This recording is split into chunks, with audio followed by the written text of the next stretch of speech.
What's your name? Brian Rowe. Brian Rowe. What do you actually do? I own and operate Bayview Lodge in Minaki, Ontario. On what river system? On the Winnipeg River. Are we going to catch lots of fish?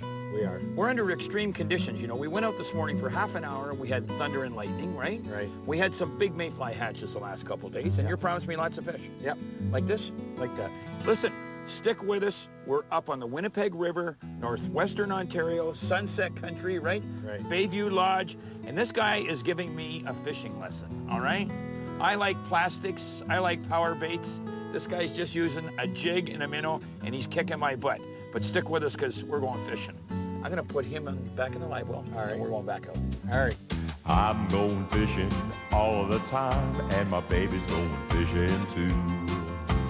Bet your life that your sweet wife can catch more fish than you. Any fish will bite if you got the right bait. Now here's a little something that I'd like to relate. With my pole and my line, I'm going fishing. Yes, I'm going fishing. My baby's going fishing too. Going Fishing with Daryl Cronzy is brought to you in part by Yamaha, reliability with every turn of the key. Abu Garcia, for life. Berkeley, catch more fish. G3 Boats, a Yamaha boat company. And by Daryl Cronzy's Canadian Fisherman's Breading and Batter Mix.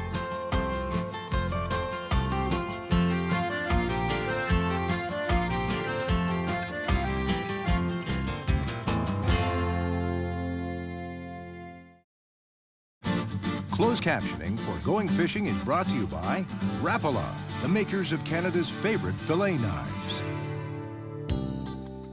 It is one of the jewels of Ontario's Sunset Country. It's the region that surrounds the town of Minaki, Ontario, located approximately 45 minutes north of Kenora. The mighty Winnipeg and English river systems interlace the area, offering world-class angling for muskie, bass, northern pike, and walleye. Stay with us as Cronzy spends a day on the waters near Minaki with Bayview Lodge owner-operator Brian Rowe. You got some beef on that one, Brian. A little bit. Eh? Yeah. I seen that overhand hook set. Eh? I was lifting weights last night. Now again, bare minnow, right? Bare minnow, bare hook. You guys like that up here. I think the fish get used to it. Well, you also said too, though, that sometimes you'll get a grub on, and the grub will push your minnow off. Right. You know.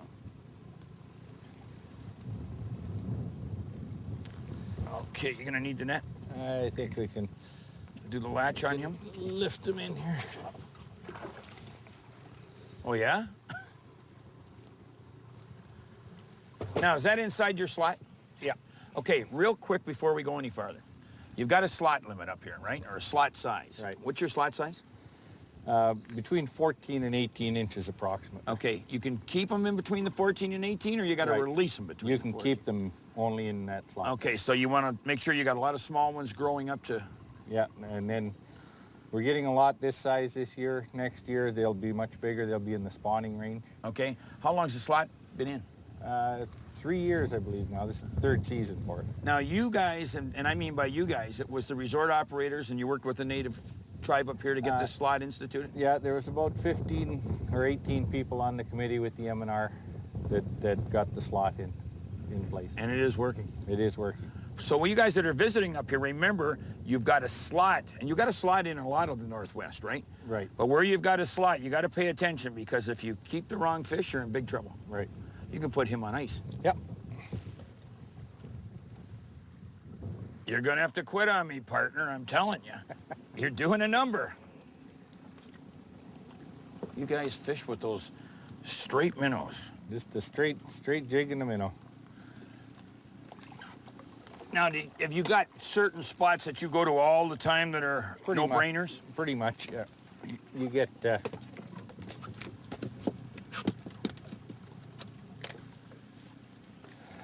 I started guiding here when I was 11 years old, so I pretty much know where I'm going to go fish. Yeah, you know, and I think, how many years you been guiding up here now? At least 10. We won't talk about your age. How long you lived here?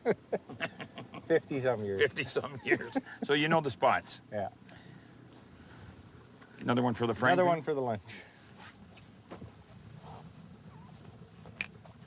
Brian. First drop. How do you like that? We just get into your honey hole, buddy.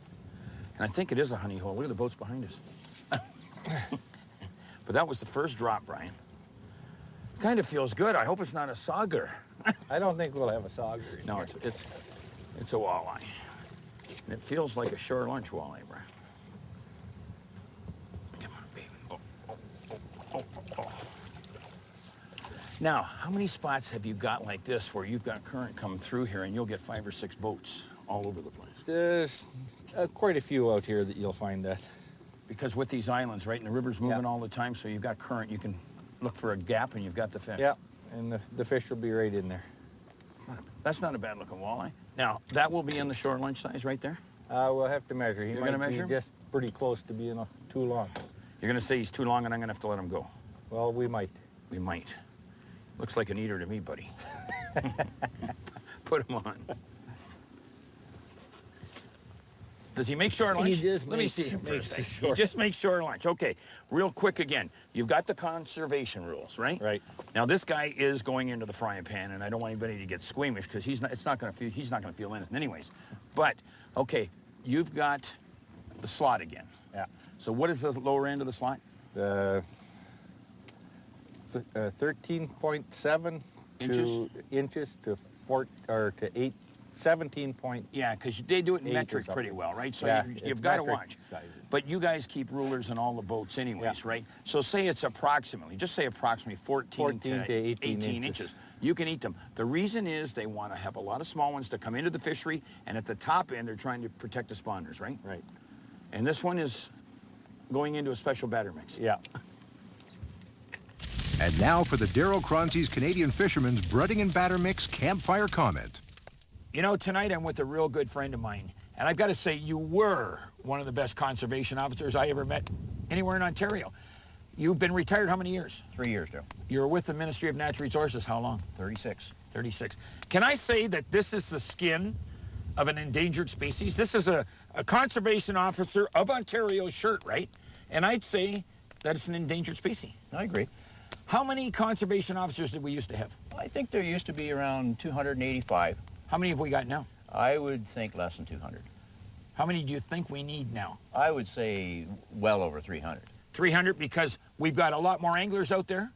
Right? You've got a ton more anglers and there's just a lot more people using the resources. Now let me say this, from Newfoundland to Vancouver Island, we do not have enough conservation officers anywhere in Canada. We've got more people in this darn country. We've got more people fishing in this country. We've got less fish in this country than we used to have, and we need conservation officers. Would you come out of retirement, Mr. Toast? Maybe to teach, but not to work the field. Going Fishing returns in a moment.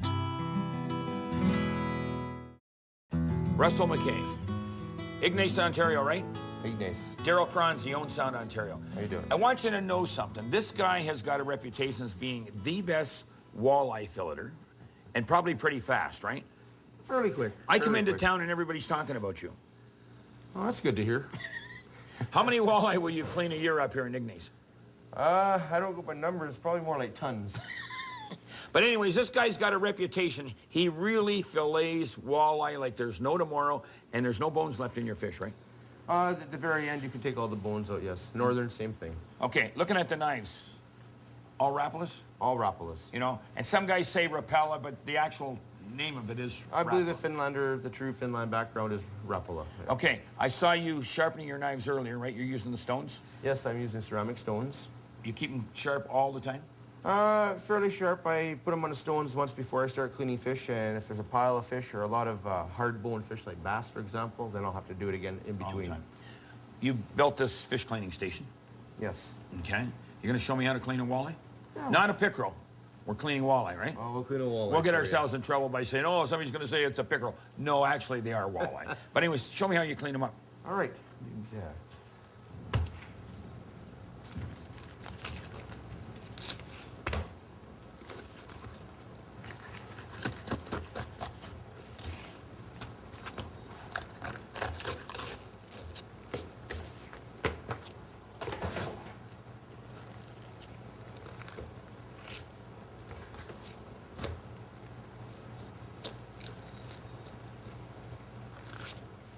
honest to God, I've never seen anybody clean a walleye, and I mean clean it that good. There's no blood, there's no mess, right? I've never seen anybody this fast. You got a sharp knife. You ever cut your fingers? Oh, an odd nick here and there, but they grow back. Keep cleaning. I want to watch this.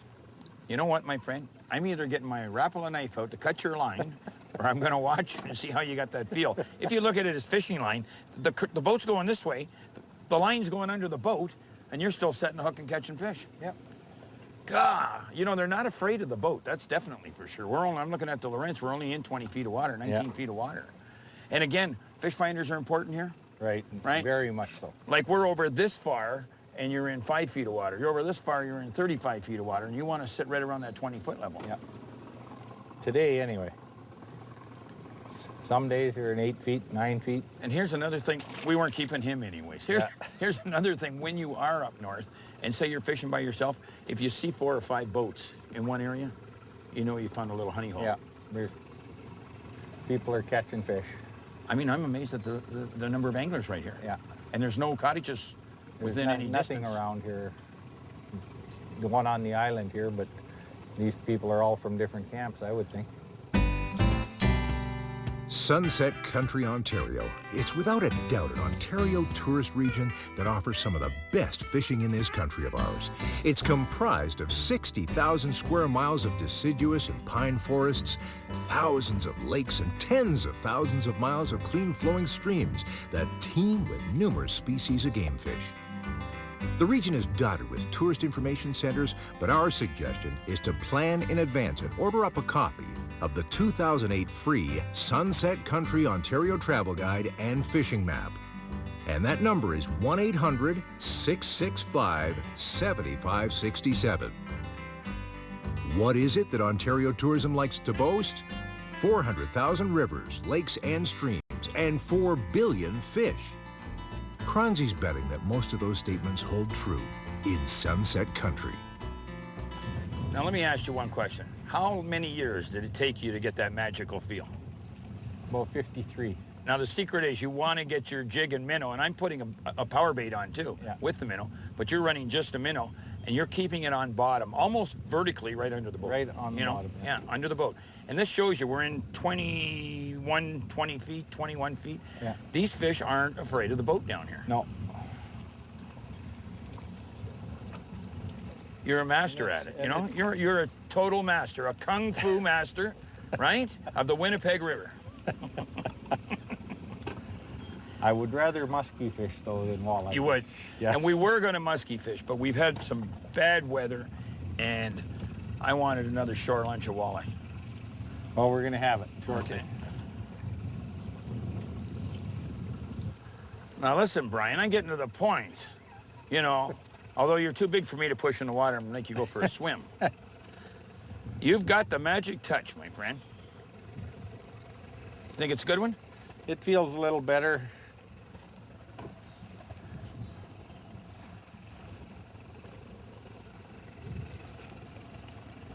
I hope it's a big pike, but it's not. It's not. It would be another shore lunch walleye. You're just fighting well in the current. Okay, 4 fish limit. Yeah. With a regular license, right? Right. Now here's something that's interesting. Now if our American visitors come to Ontario, they're just allowed 2 fish, but 4 possession? On the Winnipeg River. On the Winnipeg, yeah. It's a 2 possession on the Winnipeg River. Yeah. Is it 2 possession? Yeah. And what's their limit then? 2. 2 a day and just a 2 fish 2 possession? fish in possession. Okay, one thing you want to do when you're coming up to Sunset Country, read the regulations, because there's a lot of places that the regulations are different from, say, the Winnipeg to Lake of the Woods. Even from Lake of the Woods or off of the Winnipeg River, any little lake off of the river, it's a different regulation. Yeah. Now, don't come visiting up here and say, I can keep 4 walleye or this is a slot. You know, you've got to check it out, the waters you're fishing. Yeah, it varies in different locations. Well, and the fishery is safe right now? Yes, very good. And it's you've been working pretty good with the ministry. Yeah. Want to take a run at the ministry? I'll let you take a run at the ministry if you want. Some of the things that they're doing are, and I'm not sure whether it's the ministry or Ontario Works programs, but they're like shutting down their office to public access. Okay. That really doesn't help a lot of people when you want to make an appointment. You've got to, if you're driving into town from 40 miles away and you have something to pick up there, you got to make an appointment to go there and get it. Brian and I talked about this, and we talked about this yesterday, and I just thought I'd throw it at you now and, Yeah. you know, put you on the hot seat. I really appreciate the work the Ministry of Natural Resources do, but they have done some stupid, dumb things.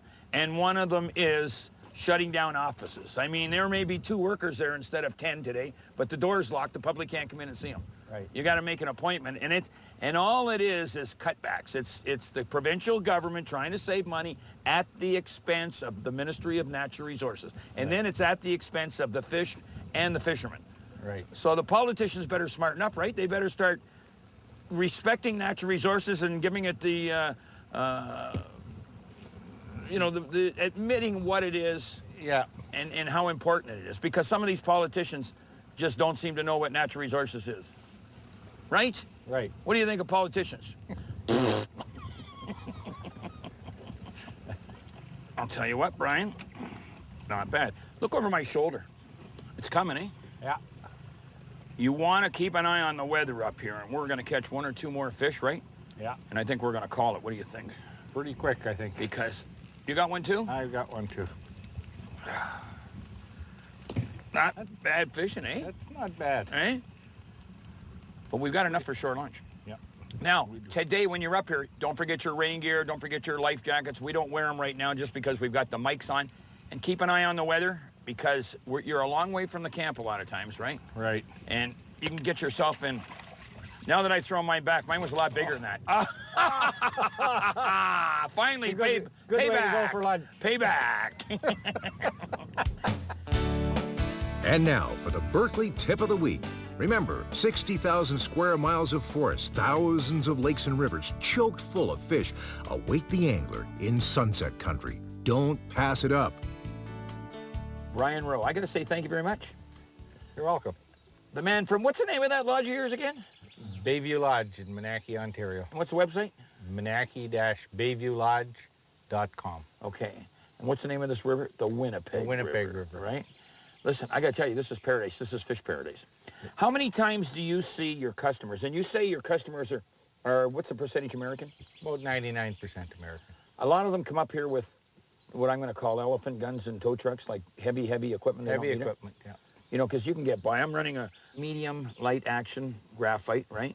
And I've got the Abu 801, and that's a small reel. Yeah. 6-pound test fire line. You don't need 20-pound test line. You run 20-pound test line, you're not going to catch the fish. 6-pound test, you catch more fish. You know. Now, you fished bare, is what I mean, is you ran 3/8-ounce jigs, right, Yeah. with just the minnow. Right. And I'm using, I like my power baits. These are walleye power grubs, right? And I call them tricolors, but they're on 3/8-ounce. I got my Captain America, 3 tones, black marble, but it's got white, silver, and black in it, right? So it's a 3-tone. And then I got my Fire Tiger, or my Jungle Bunny. It's got chartreuse, it's got green, and it's got that hot orange. Now, let me tell you something, just in case I forget at Shore Lunch. Really, this is an endless fishery here. You guys have really got something neat. Yeah, there's thousands of fish here.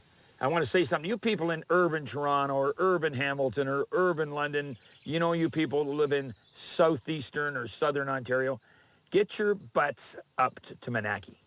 I mean, the flight is cheap. It's an inexpensive flight by WestJet or Air Canada. And no, we're not paid by WestJet or Air Canada. Yeah. But it's an inexpensive flight. You can fly to Thunder Bay. It's about a 4 to 4.5 hour drive. You can fly to Winnipeg. It's, what'd you say, two and a half? 3 hours. About Yeah. 3 hours. And this is paradise. I'm dead serious. This is the part of Ontario that's probably got the best fishing anywhere. It is. It's a fantastic fishery. Now listen, Captain. Go clean some of those delicious walleye fillets. All righty. Going fishing returns with the Napoleon Barbecue's Shore Lunch. My buddy, Brian Rowe. Now, not only are you the greatest river walleye fisherman, just to use a jig and a minnow, that I've ever met in my life, and not only did you kick my butt today, but I hear you're a great cook. Well, I tried. Okay, yesterday we did a coating mix, right? Right. Today you said you wanted to do a batter, and we're still using my stuff. Right. Okay, how's that? Yeah. We're using my special stuff. I enjoyed it yesterday. Okay, this has got egg and milk already in it. You can use just straight water if you want, but you like using beer, right? Yep. Call it your beer batter, right? Okay, You cook it. Now here's a real tip. Make sure that when you're cooking fish, whether it's at the campfire or even being done on the barbecue in a frying pan or in the kitchen, 360 degrees or a little more, and you're ready to go. Right. Let's go for it.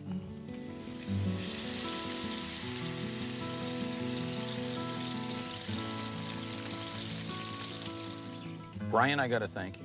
Honest to God, the Winnipeg River is some walleye factory. There's no two ways about it. If I get the opportunity, can I come back next year? You sure can. Listen, if you get the opportunity, don't ever pass up the fantastic walleye fishing, muskie fishing, pike fishing, and bass fishing. Bayview Lodge. What's that little town just around the corner? In Minaki. In Minaki.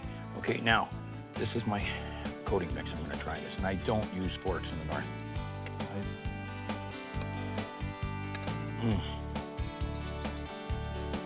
Beer batter, right?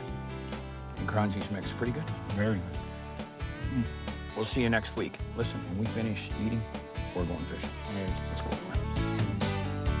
For more information on today's fishing location and other going fishing destinations, visit goingfishingtv.com. Going Fishing with Daryl Kronzi has been brought to you in part by Yamaha, reliability with every turn of the key. Abu Garcia, for life. Berkeley, catch more fish. G3 Boats, a Yamaha boat company. And by Daryl Kronzi's Canadian Fisherman's Breading and Batter Mix. Going fishing. Going Fishing would like to thank the following fine sponsors. Baby, smile